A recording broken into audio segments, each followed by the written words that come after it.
natin bago po siya ilagay sa kanyang puntod po, ay pabaunan po natin siya ng ating bendisyon at tayo naman din na maiiwan po ay tatanggap din ng bendisyon. Diba? In behalf of Barangay Peacekeeping Action Team ng Philippine National Police, kami po ay nakikiramay. Isa po sa aming serbisyo sa unidad ay magbahagi po ng mga salita na nakakapagpanatag ng kalooban. Nakakaintindi po tayo ng Tagalog. Pagpaumanin po ninyo at ako'y anak lang po ng mga Ilocano, hindi po ako nagsasalita ng Ilocano, pero makakaintindi naman ako ng Ilocano. Makaawat ako. So magandang umaga po. Ako po si Reverend Emmanuel Fonseca. Isa po akong ministro. Minsan ay pare, pagka depende po sa mga naniimbita sa amin. Kasi ang amin pong grupo, ang lipat ko, ay sa mga mahihirap, yung pong hindi sila maka-afford na kumuha ng pare, ng magpasok sa simbahan. Kami po ay tumutulong sa kanila kahit sa bahay nila at sa sementeryo, pwede po kami magserbisyo sa kanila. At dahil kaibigan po namin, si Madam Concepcion, isa po sa anak ni Madam Sinanang Jacinta. So kami ay nagkaroon ng pribiledyo na magserbisyo din po sa pamilyang ito ng Cortez. So pinapabot po namin ang aming pakikiramay at pakikilalamahati sa pamilya po ng Cortez. Magandang araw po sa ating lahat. Nais ko lamang pong ibahagi sa inyo ang isang talata na hango po sa aral ng ating Panginoong Jesucristo.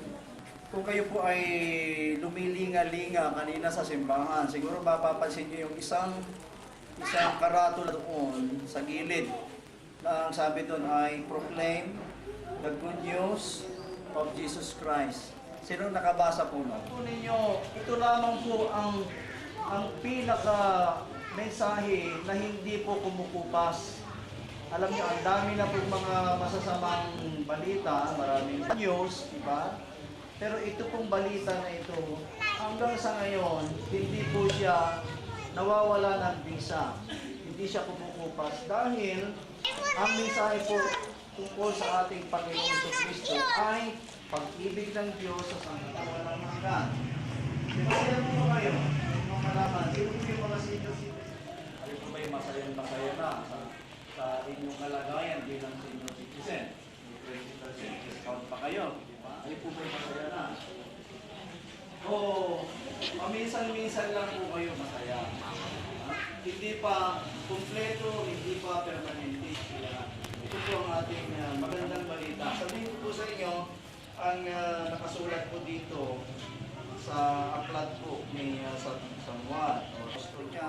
Sa John chapter 3, verse 36, He who believes in the Son has everlasting life, and he who does not believe the Son shall not see life, but the wrath of God abides in him. Ang sino mang sumasampalataya sa anak at ang tinutukoy po ay anak ng Diyos, siya rin po yun.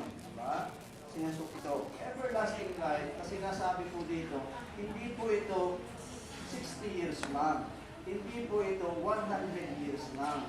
Hindi rin po ito 1,000. Wala po itong katapusan. Eternal means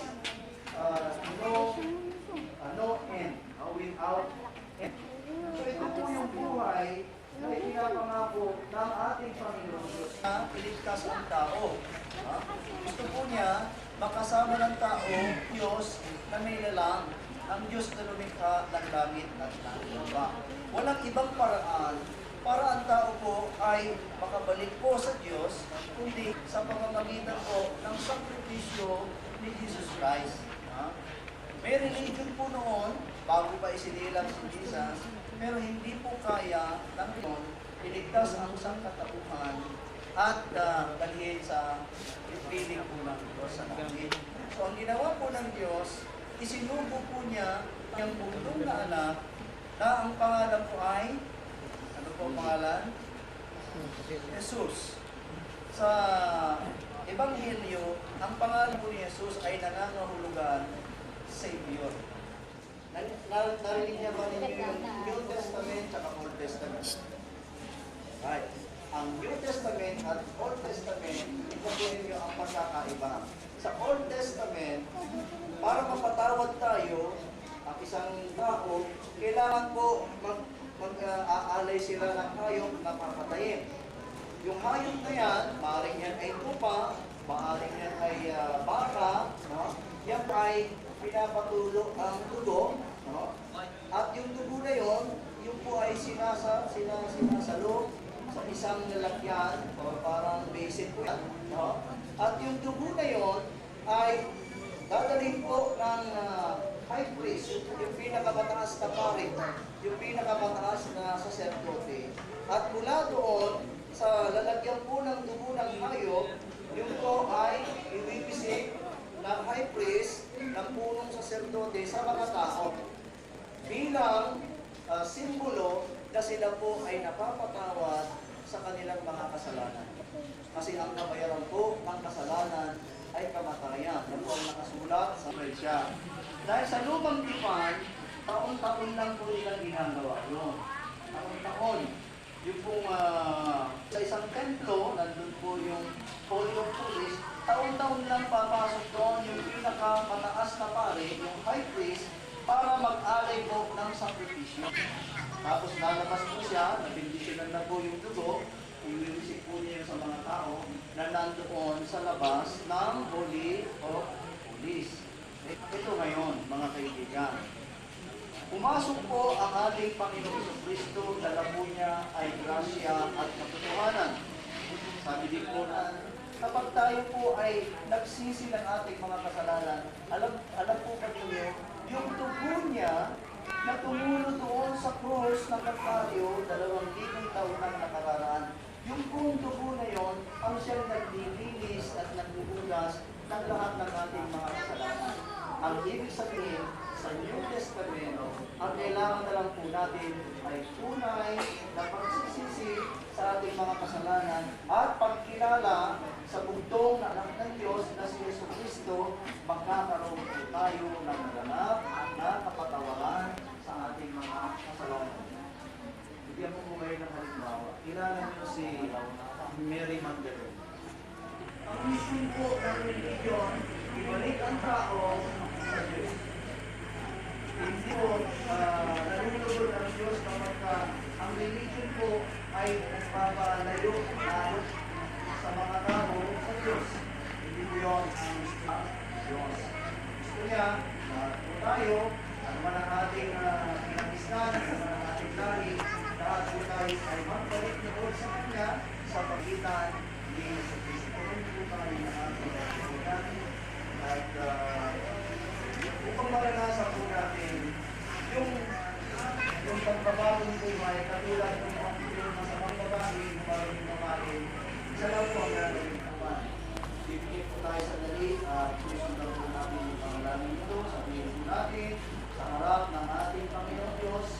Panginoon Diyos, patawarin po po ako sa aking makasalanan. Linisin mo po ako sa lahat ng ating karumihan sa pamamagitan ng dugo ni Kristo na yung bukong na anak namatay sa krus ng Kalbaryo. Subalit na buhay muli makalipas at nagtumaw. At siya ngayon ay nasa iyong kanan luklukan diyan sa kalangitan. Panginoong Diyos, binubuksan ko ang pintuan ng aking puso, pinapapasok ko sa aking buhay ang iyong bugtong na anak na si Yesu Cristo. Siya ang aking Panginoon at tagapagligtas.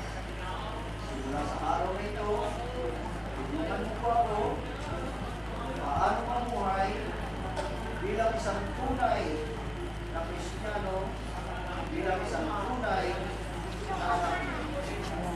Sa pangalan mo, Panginoong Diyos, sa pangalan ni Yesu Cristo, na iyong mong anak, at sa presensya ng iyong banal na Espiritu, ito po ang aking panalangin. Amen. Anak ko mananalangin sa tuwing para sa ngayon, Panginoon, ang nagpapagpitas nila, magbibigay ng buhay na walang hanggan sa kanila. Dalangin ko ang Diyos, anuman ang kanilang mga pangangailangan, anuman ang kanilang mga problema, ito man ay sa katawan, may sakit man sila, ito man ay sa pera, marami silang pangangailangan. Lord, dalangin po sa araw na ito, tulungan mo po ang aming mga kaibigan, ang aming mga bagong kapatid sa pananampalataya dahil ang bawat isa na tumatanggap kay Jesus ay nagiging isang tunay na anak mo.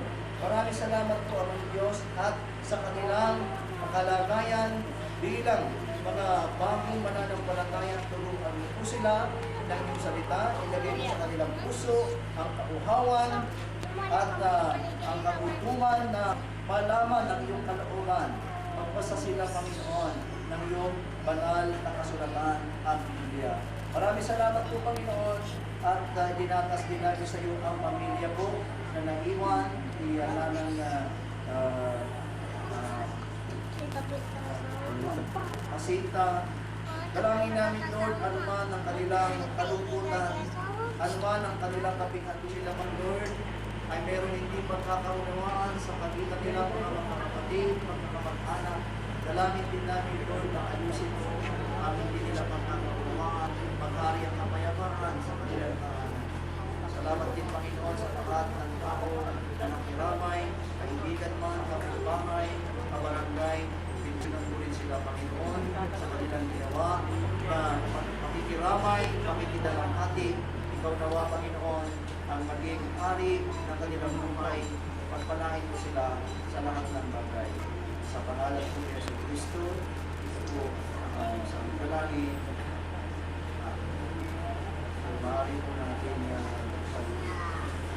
sa pamuli ulo. Subalit, ang espiritu at kaluluwa ng tao ay babalik po sa Diyos. No? Kaya wag po tayong masyadong malungkot na nawala na sa piling po natin kasi nga ng hasinta. Sa balang araw, tayo pong lahat ay pare-pareho tumanggap sa ating Panginoon, magkikita-kita rin po tayo sa piling ng Diyos sa langit. Okay? So magandang araw po sa ating lahat. Pwede po natin tunghayan po for the last time. Pwede na ng hasinta, pwede po kayong magsabi ng inyong pamamaalam.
When I am down and oh my soul so weary, when troubles come and my heart burdened be, then I am still and wait here in the silence until you come and sit a while with me. You raise me up so I can stand on mountains. You raise me up to walk on stormy seas. I am strong when I am on shoulders. You raise me up to more than I can be.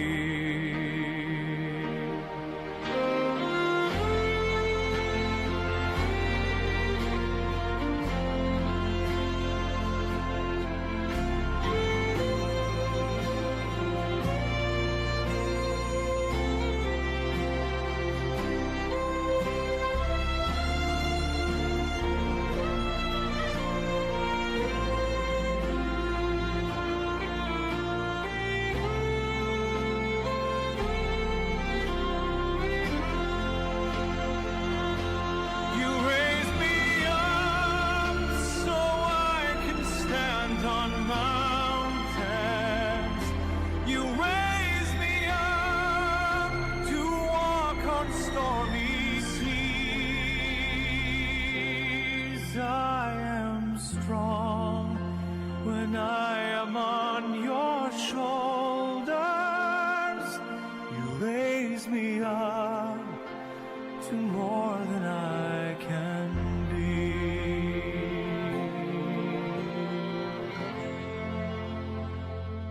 You raise me up so I can stand on mountains. You raise me up to walk on stormy seas. I am strong when I am on your shoulders. Raise me up to more than I can be.